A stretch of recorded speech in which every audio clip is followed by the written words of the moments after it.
what sort of unity will there be? And this is a question of eschatology, but it says that the Christians and Muslims will unite against, the common enemy at the end of times. Is this correct? There'll be a time, yes, when Muslims unite with them against the Jews. When can we? Is this going to be? Again, I did kind of ask you this earlier. Yeah. There's no way we can know. We don't know exactly, but the times are coming. Mm-hmm.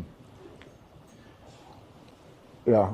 And the other questions I would ask about Shia and simple things, but I think an important takeaway here that I can see from your answers is that it's more important to focus on commonalities rather than differences. You're right. And it seems like your Dawah style is so effective. And I could imagine your talks with Hindus, you don't focus or try to be condescending or, oh, you believe in this many gods. And I'm realizing now, I could also see with Warner too, like we make a lot of errors. It's like, probably me more than you. But sometimes, you could be... See, all these ammunition divisive. About... See, I have a talk on contradiction in the Bible, everything, but that's kept for me maybe in emergency. Like when I had a debate with William Campbell. William Campbell from USA, he comes from Pennsylvania. He wrote a book against the Quran. The topic was Bible and Quran in the light of science. So he wrote a reply to Maurice Bucaille. And for 8 years, they used the book against the Muslim. That is, there are scientific errors. And he pointed 30 scientific errors in the Quran. And no one replied. So the Christians used that book, that if Quran has 30 scientific errors, how can it be the word of God? So I had a debate with them in Chicago. So there, of course, they had to, in the debate, with hikmah, they had to attack. Then I took out mistakes in the Bible, contradictions, So you should have this with you. Ready to go. As a last resort. Right. It's like a nuclear weapon. You don't want to shoot the nuclear enemy, weapon. Yeah. Nuclear weapon, not nuclear weapon, the last choice. Yes. Yeah. Have it. If you want to press the button. And one more thing. They should know that a lion doesn't have to roar to prove he's the king of the jungle. A lion doesn't have to roar to prove he's king of the jungle. You have to do with hikmah. But when required, of course, the ammunition is with you. So they know that I can rip the Bible apart. So that is the reason, if you see a video of a Christian missionary in the UK, he says, Dr. Zakir, he ripped the Bible apart, blah, blah, blah, blah. So he spoke against me for 1.5 minutes, and that video became viral. So that means they should be afraid of you, that these people can do it.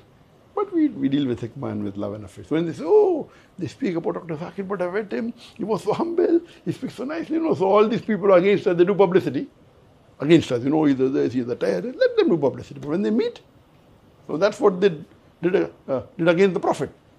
The maximum books written against any human being in the world is the Prophet. And what was the most important lesson you learned from your the teacher? His name was again Ahmad Didat.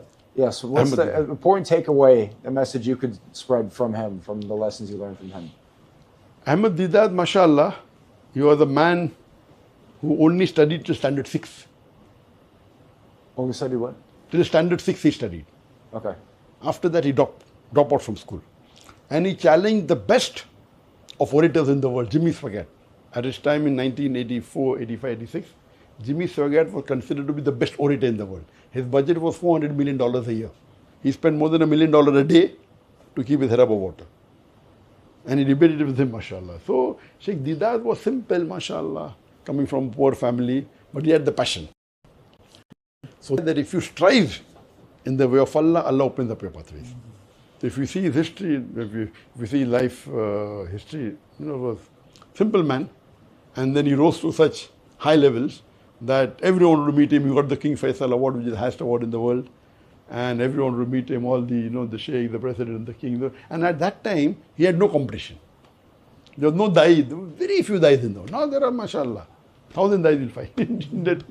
So, and then he rose, and then he became so popular, people supported him, everything, So of course we learned a lot from him, mashallah, because I spent a lot of time with him, We're not training under him, because I just saw his videos and I just repeated, but I met him and spent time with him at his home. He came to my house, So of course I learned a lot from him, mashallah.